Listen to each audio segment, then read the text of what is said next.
everyone, it's time for Good Week Israel, where we'll give you ILTV's latest positive highlights. Get ready to smile because coming up, we'll check out how trained dogs save lives here in Israel. We'll visit a farm that produces the finest dates in Israel, and we hope you're hungry because a new Israeli organization is promising the meal of a lifetime. Dog is a man's best friend, and at the Israel Dog Unit, they're saving men's lives. ILTV's Natalie Twersky went to see the dogs that will become a part of this very special team. Watch this.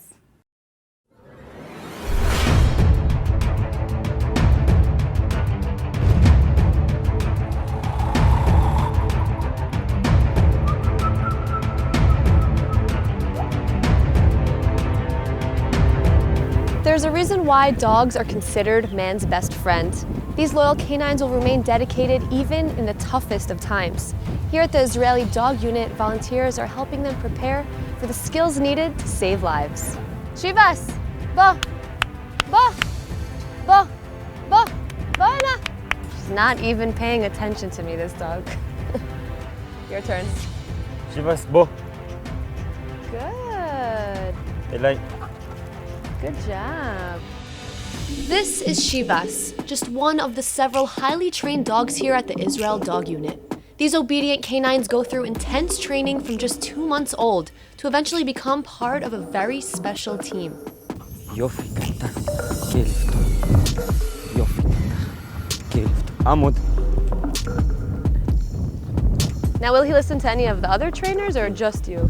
No, this is like my dog. I'm his You're in charge. handler, and that's it. He's gonna listen just to me.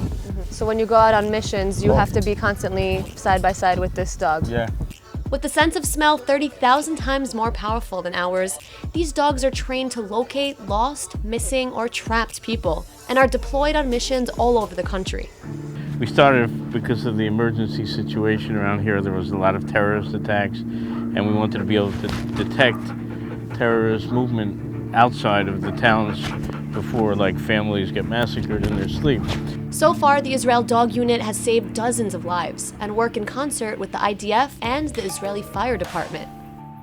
The dogs are bred here, they're trained here, and according to their strengths and their qualities, they take on these different jobs, right?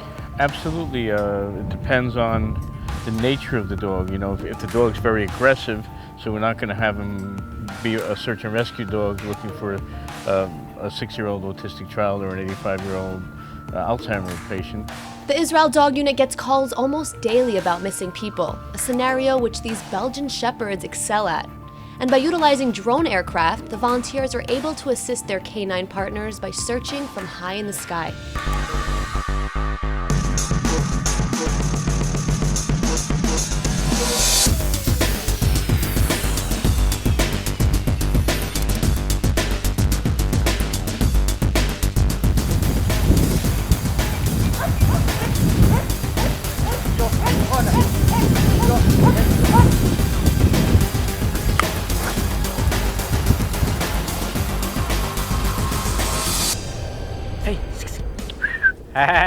Good dog, yeah. Wow, she's amazing. She's beautiful. Now, in the minds of these dogs, it's all a game to them? Could they tell the difference between a fake scenario and something that's actually, it's real? They can tell the difference between a fake scenario. When it's a real search or something really serious, suddenly the dog understands. Okay. And they really get serious.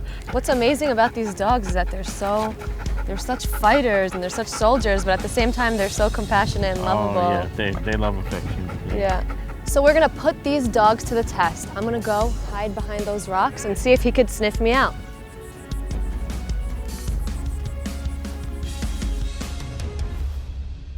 Okay, so now we're a few hundred meters away from the dog. He has no idea where I am. Right. Let's see if he could find me. So I'll be hiding Search we did here. behind the bushes, behind the rocks. You don't want to lie down. I should lie down? If you lie down, it's Okay. Ouch, there's no. thorns. Lie down over here. And don't move when the dog comes to you.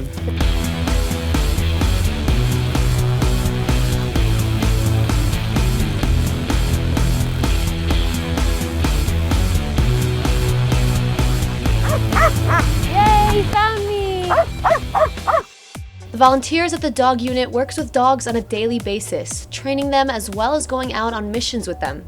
There is nothing more rewarding than going out all night, or like we did on Passover, 2 nights, sleeping out in the field. We stopped in a gas station and finding an 83-year-old man. He was out there for 3 days, miraculously alive, and bringing him home to his family. What can be more meaningful than that? You know, the expression, a dog is man's best friend, we call them Israel's best friend. You know, because they really do a great job of protecting the people of Israel and in certain situations finding and rescuing them.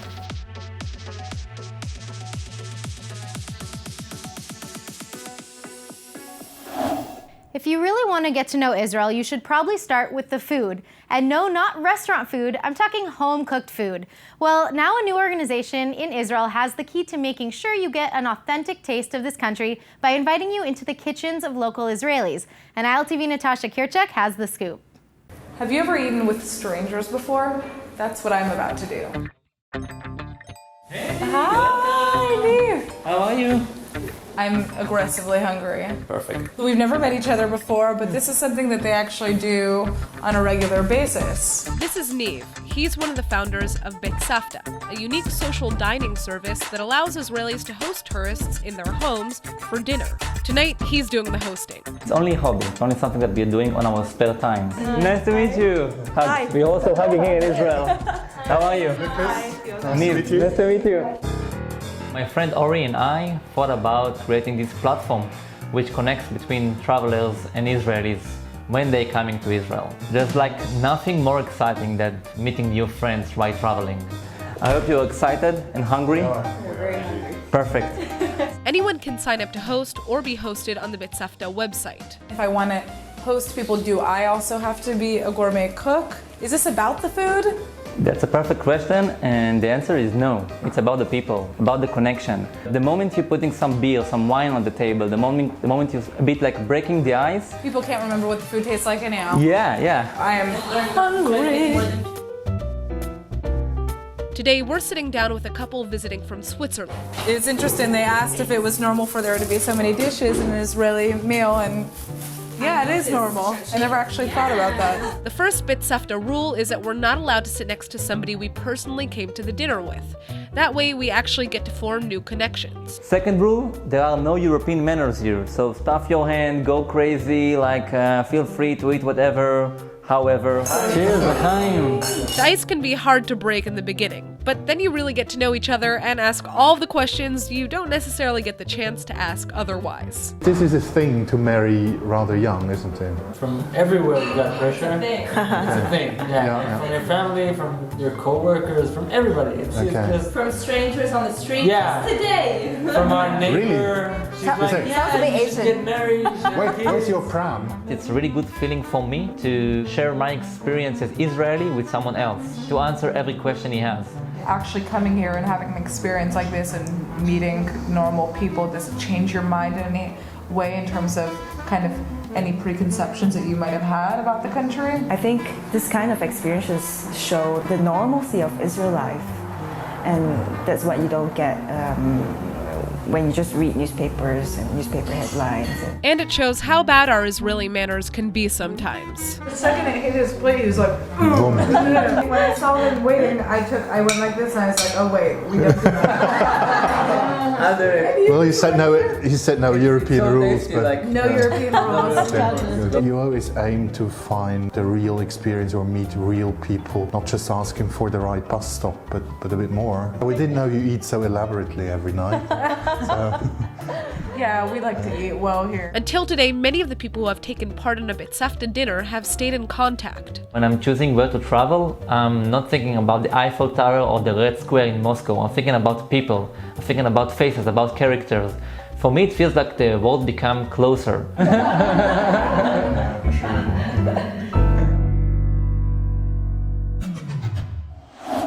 By the shores of the Sea of Galilee is a farm that grows the finest dates in all of Israel. And ILTV's Natalie Torsky went to check it out for herself.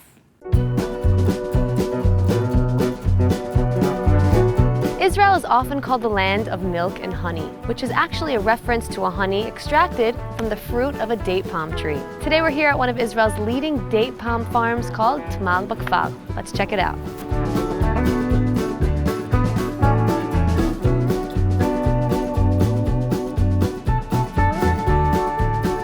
Dates are known to be fruitful in the land of Israel since ancient times. And even up until the present day, you'll find an abundance of dates sold in markets all around the country.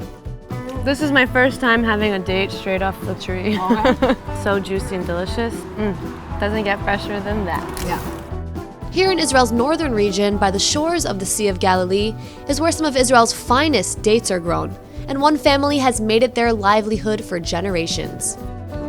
Me and my family have been living here in the Kinneret for 3 generations. Since my grandparents came here at the year of 1908 until now. It was totally desert and nobody had water, so they had to struggle a lot to stay here. Although the date is one of the 7 species mentioned in the Hebrew Bible as a native fruit to the land, over the generations it got lost. The pioneers have made a decision to renew the raising of date palms in the land. Today we have a business, a family business that based on dates. We have a wonderful farm and we are very happy here. Tamar Bakfar is home to approximately 500 date palm trees, which yield 5 different varieties of dates, each with its own unique characteristics. Pretty heavy. For dates, this is really hurting my shoulder. New Yorker. Here. Yeah, she's too city girl. Why? All the farmers are telling me that I'm too much of a city girl. Here, have a date. Eaten fresh or dried, dates are extremely nutritious and contain a wide range of essential vitamins and minerals. It's used as a natural sweetener, so it's no wonder Israeli dates reach almost every country in the world. You see these dates that we have around us is called chiani. Let's go to see this kind of dates that haven't been harvested yet. You see they are covered with special sacks that are protecting them from insects and birds, and they call dry dates. It's waiting until all the yellow color will turn brown. Then you know it's ready. Each branch produces a couple of dates? Yes. And what's the flavor like? Sweet, but dry. This is the tractor that we are harvesting the date with. You see it has a very high elevator that can take you up to 12 meters or 13 meters. Harvest season for dates begin in late July and ends in October. And during the Jewish holidays in Israel, it reaches its peak demand.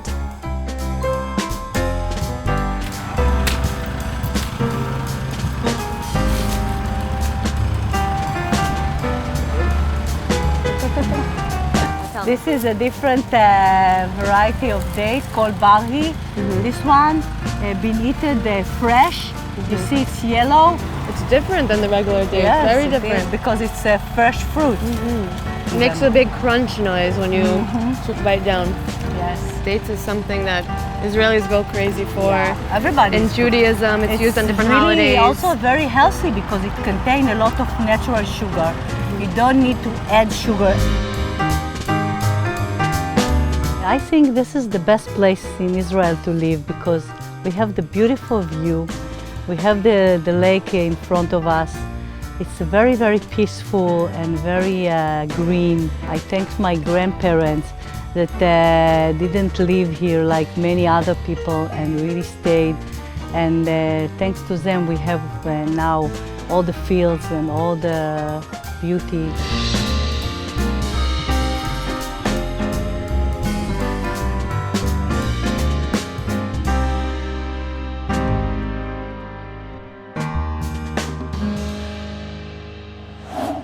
Now, speaking of places you have to visit when you travel to Israel, ILTV's Natasha Kirchuk had the chance to fulfill a lifelong dream of hers by heading to a restaurant that serves avocados, and only avocados, in the most creative possible way. Check this out. What is the 10th most popular food shot on Instagram? It's none other than our favorite fruit, the avocado. Avocado. This is where you go to get everything avocado. It's the first avocado bar in Tel Aviv where you can eat the fruit in ways that you thought were never before possible. Avocado burger, avocado hummus, avocado shawarma, avocado ceviche, avocado gin, and an avocado shake. L'chaim. I think I have more than enough avocado for one day here.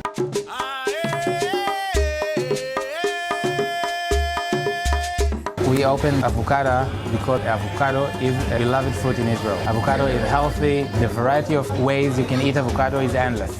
Sweet, sour, spicy, whatever you want.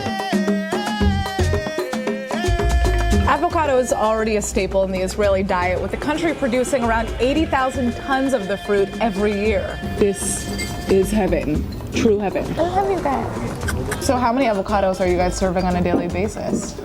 100 kilograms of avocado per day, approximately 500 avocados.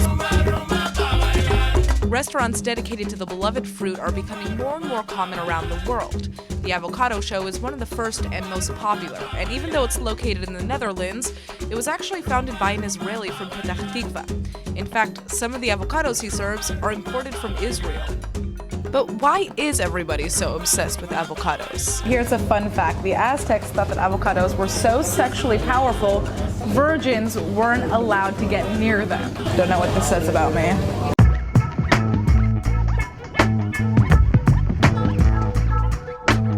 Here's something even more interesting. In 2018, Americans consumed almost 2.5 billion pounds of avocados. We should see how that correlates with the birth rate. I have been waiting to try the avocado burger. Bottoms up.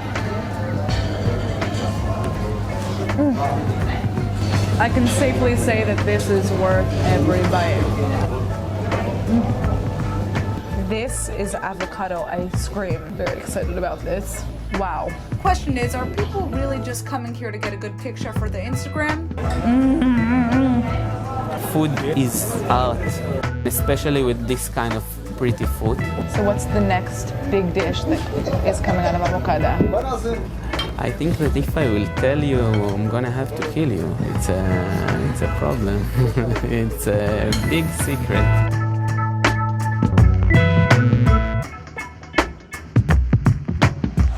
Have you ever wanted to go to an authentic Turkish bath?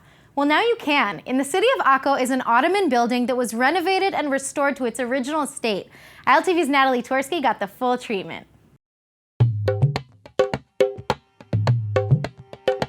Now, this place is definitely a must for anybody visiting Akko and looking for a relaxing time. An old Ottoman building was restored and modernized and turned into a Turkish bathhouse. Let's check it out. The Turkish bath is an age-old tradition that dates back centuries. Much more than just a place for cleansing the skin, the Turkish bathhouse served as a social scene which was open to all kinds of groups, from young to old, rich to poor. Wow. Welcome.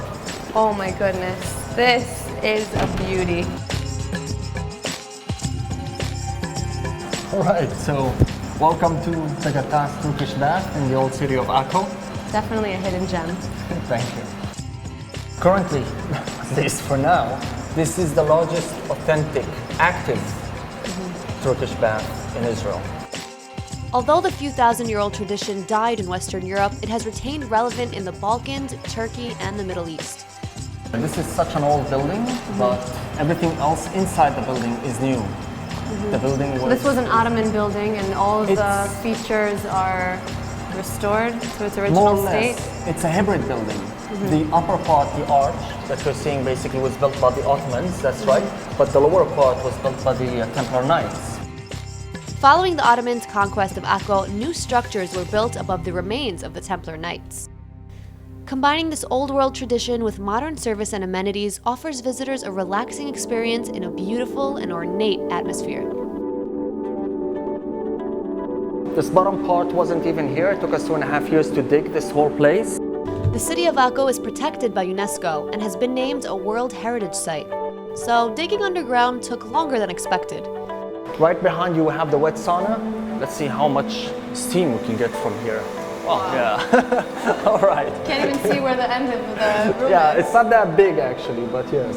The treatments combined Swedish, Thai, and classic Turkish methods. So this room is absolutely beautiful. I love the little details, the carvings in the wall. Everything is handmade, basically. The faucets are from Turkey. The room is equipped with a jacuzzi, a steam room, 4 massage beds, and 1 round heated marble bed at the center. Visitors have private access to the entire facility for the duration of their treatment. This particular marble holds heat. You can actually heat it and then control temperature. The green marble is from Guatemala. This is for people after the treatment to lie down, and then they can actually, the heat is extremely healthy for their backs and for their bodies. So we have people falling asleep here. Yeah. I could definitely fall asleep here after a long day of walking around in Akko. So today, I'm gonna bathe like an Ottoman-era royal and get the full treatment. The hammam offers something truly unique that you can't find anywhere else. The tas, or bowl for pouring water over the body, is the first step in the treatment.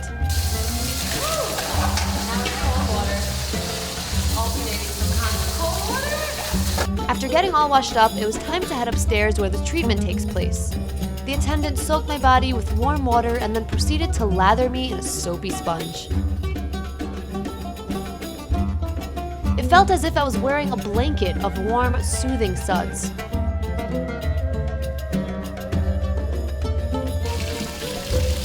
What's happening now?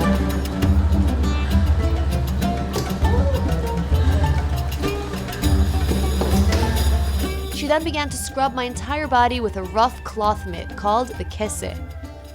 The invigorating treatment included lots of heat, with splashes of water so hot it felt like it was almost boiling, as well as ice-cold water.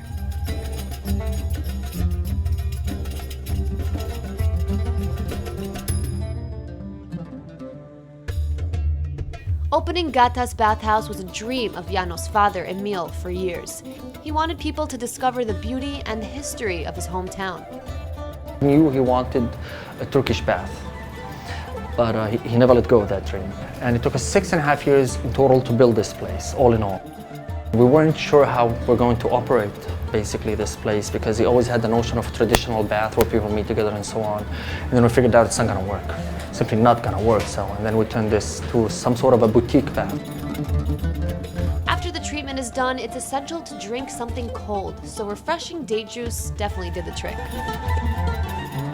This is a perfect way to end a day in Akko.